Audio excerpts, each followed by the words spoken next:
Hello बच्चों। आज के हम अपने अगले वीडियो के अंदर एक बहुत ही इंपॉर्टेंट टॉपिक लेंगे। लोकल लॉरेंस क्षेत्र। लॉरेंस क्षेत्र जिसको अपन लॉरेंस का स्थानीय क्षेत्र भी कहता है। लॉरेंस का स्थानीय क्षेत्र। ठीक है। और इससे अपन क्या निकालेंगे? अपन एक रिलेशन निकालेंगे जिसको अपन क्लास मेथड इक्वेशन कहेंगे। तो ये दोनों ही चीज़ें इंपॉर्टेंट है। एग्जाम बहुत बार इस पे क्वेश्चन आता है। सबसे पहले अपन बात करते हैं कि लॉरेंस या लोकल लॉरेंस क्षेत्र कहते किसको है। ठीक है। ठीक है। क्या होता है कि जब किसी पराविद्युत पदार्थ को अपन लिखते हैं, जब किसी परावैद्युत पदार्थ को बाह्य विद्युत क्षेत्र में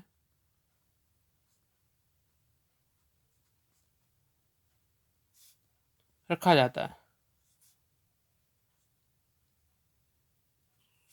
तो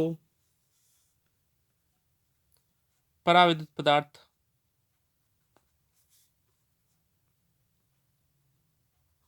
के किसी परमाणु पर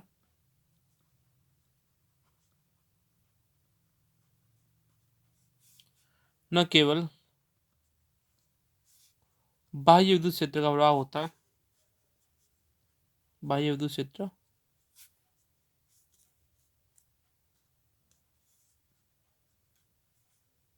कार्य करता है, इसके अलावा परावैद्युत के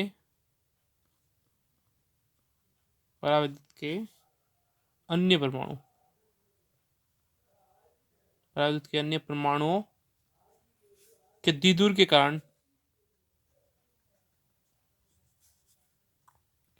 कारण उत्पन्न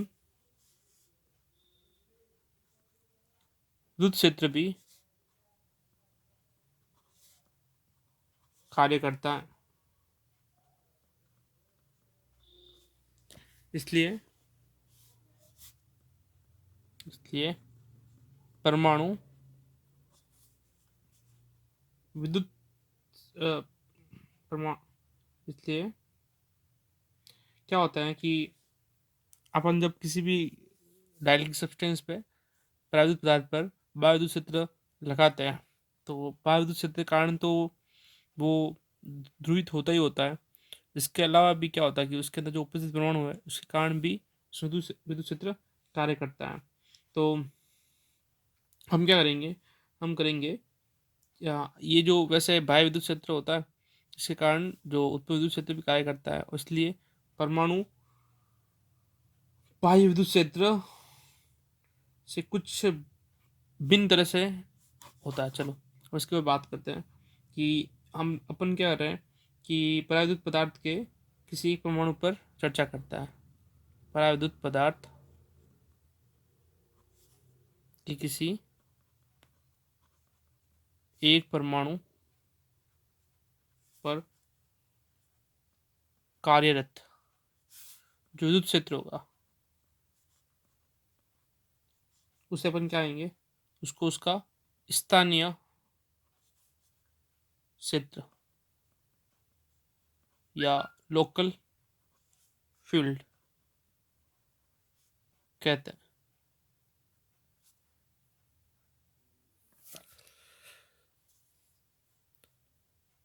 अब अपन क्या करते हैं कि पराविद्युत पदार्थ के जिस परमाणु पर हमको लोकल लोरेंस फील्ड ज्ञात करना होता है, पराविद्युत पदार्थ के जिस परमाणु पर स्थानीय क्षेत्र का मान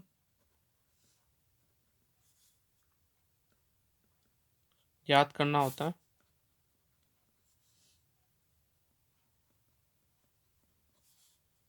उसको केंद्र मानकर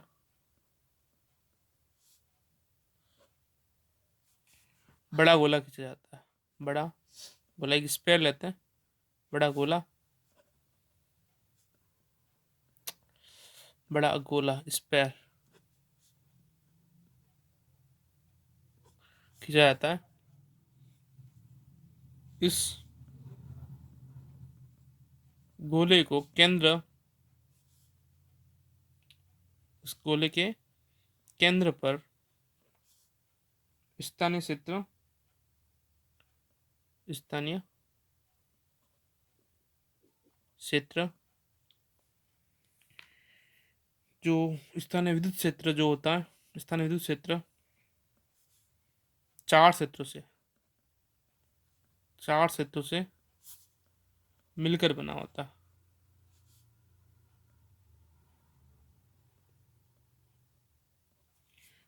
वो क्या होता है? वो होता है लोकल लोरेंज इलेक्ट्रिक फील्ड। जिस चार क्षेत्र की बात कर रहे हैं उनको अपन चार भागों में बांट देते हैं। एक है E0, एक E1, एक E2, एक E3। ठीक है, एक्चुअल में अपन ये जो बात सारी लिखी है उसको अपन डायग्राम के माध्यम से समझते हैं। हमारे पास में इलेक्ट्रिक सब्सटेंस है, वैद्युत पदार्थ है, इसके बाद विद्युत क्षेत्र अपने लगाया। अब ये क्या है, पूरा भरा हुआ है। ठीक है, अब अपन ने क्या किया, इसके अंदर एक वैसे ये भरा रहेगा तो यहाँ प्रेरित विद्युत क्षेत्र जो होगा वो विपरीत दिशा में होगा। ठीक है, अब हम इसके अंदर प्राकृतिक पदार्थ के अंदर एक गोला कट करता है, ये गोला काट दिया। ठीक है ना, अब इस गोले के अंदर क्या होगा, या माइनस है तो यहाँ पे क्या हो जाएगा प्लस, और यहाँ प्लस है तो यहाँ हो जाएगा माइनस। ठीक है, तो इस तरह से जो परावैद्युत पदार्थ है, हाँ, जो विद्युत क्षेत्र की तीव्रता होती है वो अपने चार भागों में बढ़ जाती है। सबसे पहले अपन बात करें तो वो है बाह्य विद्युत क्षेत्र की तीव्रता, तो वो होती है अपने E0। बाह्य विद्युत क्षेत्र तीव्रता E0 होती है। फिर अपन बात करें तो परावैद्युत पदार्थ के कारण जो प्रेरित आवेश है उसके कारण तीव्रता वो होती है E1। E1 जो तीव्रता है वो प्रेरित विद्युत क्षेत्र के कारण तीव्रता है।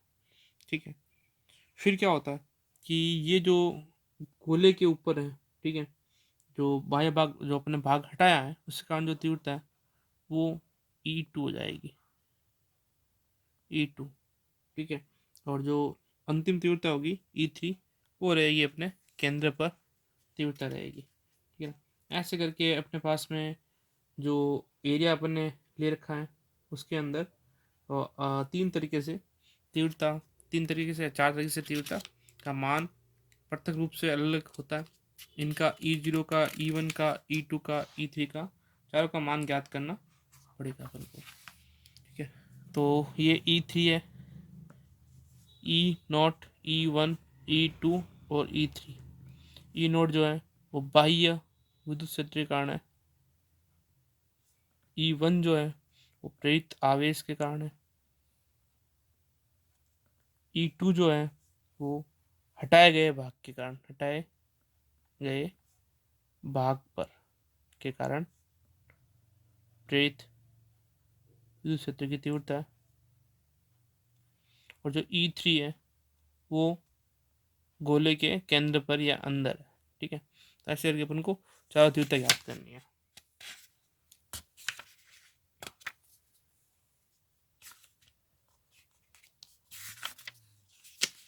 सबसे पहले अपन बात करते हैं बाह्य विद्युत क्षेत्र तीव्रता E0 के बारे में।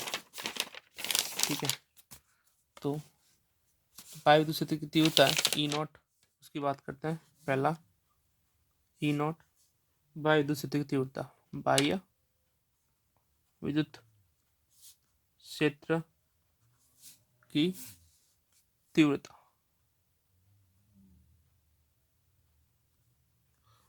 क्या होता है कि प्लेट के बाहर जो आवेश उपस्थित है इनको बन जाएंगे फ्री आवेश, सिग्मा एफ से लिख सकता हूँ। ठीक है, तो ये फ्री आवेश होता है, मुक्त आवेश होता है, इसका विद्युत क्षेत्र की तीव्रता होती है। ठीक है, तो प्लेट के बाह्य उपस्थित मुक्त आवेश के कारण जो विद्युत क्षेत्र की तीव्रता होगी वो क्या होगी, बाह्य विद्युत क्षेत्र के कारण तीव्रता। तो अपन उसको लिखेंगे, तीव्रता का फॉर्मूला जो होता है वो सिग्मा अपॉन एप्सिलॉन नॉट होता है। तो बाह्य विद्युत क्षेत्र के कारण जो तीव्रता रहेगी वो मुक्त आवेश के कारण रहेगी, तो ई नॉट बराबर sigma free upon epsilon not. ये अपनी पहला समीकरण हो गया। इसको अपन दूसरा देते हैं, पहला अपन देख चुके हैं, इसको दे देते हैं। ठीक है, यहाँ पे अपन को सबके मान निकाल के इसके अंदर रखना है। तो जो दूसरा समीकरण है वो अपन पराविद्युत पदार्थ में प्रेरण के कारण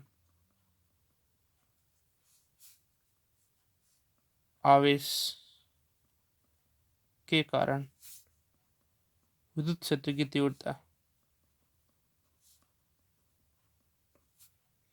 तो वो क्या हो जाएगी, हो जाएगी E1। और उसका जो मेन रीजन है ये है। ठीक है, E1 जो है वो sigma P upon epsilon not होगा। यहाँ पे प्रेरण के कारण विद्युत क्षेत्र की तीव्रता प्राप्त हो रही है, तो E1 की वैल्यू रहेगी sigma P upon epsilon not. अब ये क्या है कि वायु विद्युत क्षेत्र की विपरीत दिशा में, तो इसको माइनस से लिखेंगे, है sigma P upon epsilon not. वैसे सिग्मा P जो है उसको ध्रुवण सदिश P से ले सकते हैं, तो E1 का मान हो जाएगा minus P upon epsilon not. Third तीसरा तीसरा जो पॉइंट है वो अपने हटाए गए भाग के कारण है। ठीक है, ये जो पॉइंट है वो सबसे मेन पॉइंट है। ठीक है, तो जो हटाया गया भाग है उसका विद्युत क्षेत्र की तीव्रता देखना है। ठीक है, तो इसको अपन देखते हैं कि जो हटाए गए भाग के कारण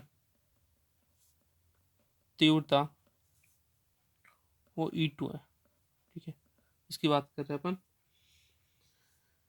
क्या होता है कि धन प्लेट की ओर, तो यहाँ पे अपन ने देखा था धन प्लेट की ओर तो अपने धनावेश आ गए, और इन प्लेट की ओर क्या आ गए, ऋणावेश प्रेरित हो गए।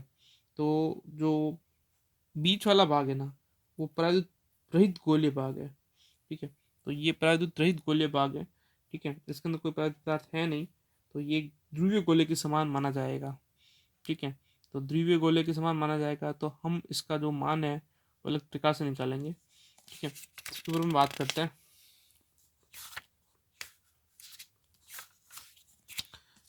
अपन दो लाइन लिखेंगे सबसे पहले यहाँ पे।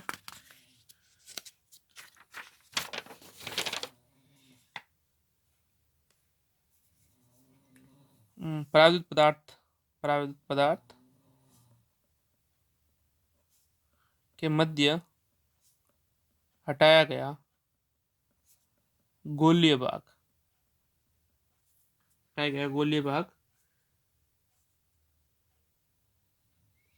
एक ध्रुवीय गोले के समान होगा। अतः E2 ज्ञात करने के लिए एक अल्पांश क्षेत्र ds लेते हैं, जो ध्रुवण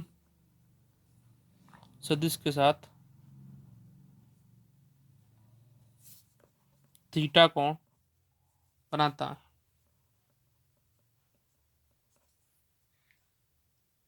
और यह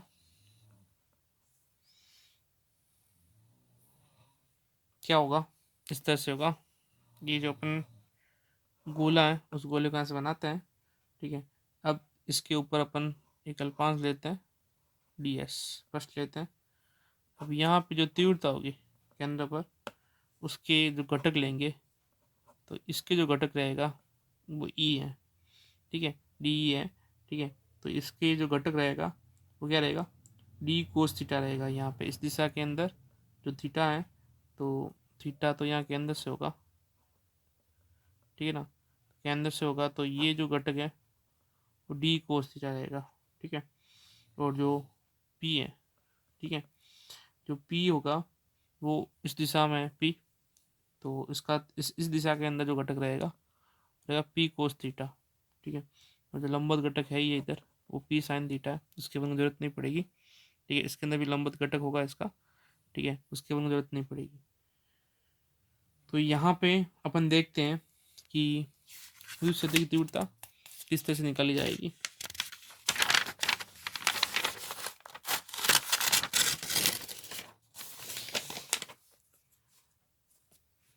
वो पता है, क्या पता है कि जो गोला होता है, गोले के कारण विद्युत क्षेत्र कितना होता है? गोले के कारण विद्युत क्षेत्र ई होता है, वो होता है KQ/R²। हम यहाँ पे ई का मान तो कुल ले चुके हैं, तो यहाँ पे इसको ई डैश से लेके के अल्पांश आवेश का DQ/R² लिखते हैं। ठीक है, अब जो अल्पांश आवेश है, अल्पांश आवेश का मान अपन ज्ञात करते हैं कि अल्पांश आवेश का मान जो होगा वो क्या होगा? वो होगा कि यदि गोले के पृष्ठ पर, गोले पर DQ आवेश उपस्थित है तो और क्षेत्रफल, पृष्ठ का क्षेत्रफल जो है वो DS है। ठीक है, तो इस स्थिति के अंदर जो DQ/DS है वो क्या रहेगा? P cos theta. DQ की वैल्यू रहेगी P cos थीटा DS। अतः D डैश की वैल्यू हो जाएगी KP cos थीटा DS/R²। ठीक है, अब अपन को इसी के अंदर जो घटक ले रहे हैं, तीव्रता की दिशा के अंदर घटक, वो क्या होगा? ठीक है, तो जो अपना घटक है विद्युत से तीव्रता, ये जो तीव्रता का विद्युत घटक ले रहे हैं अपन, ये इस दिशा में घटक ले रहे हैं, वो घटक इस गोले के अंदर है D cos थीटा। ठीक है, तो जो तीव्रता की दिशा में घटक है, तीव्रता की दिशा में घटक, उसको अपन लिखेंगे D डबल डैश लिख देते हैं अपन, लास्ट में जाके पूरा E2 हो जाएगा। ठीक है, अभी यहाँ पे निकालने D डैश और D डबल डैश ले रहे हैं, वो क्या होगा? KP cos थीटा/R² DS into cos theta. ठीक है, नेक्स्ट यहीं पे अपन आगे काम करते हैं। D डबल डैश जो है वो हो जाएगा KP cos² थीटा/R² DS। नेक्स्ट, ये जो मान है वो किसका मान है?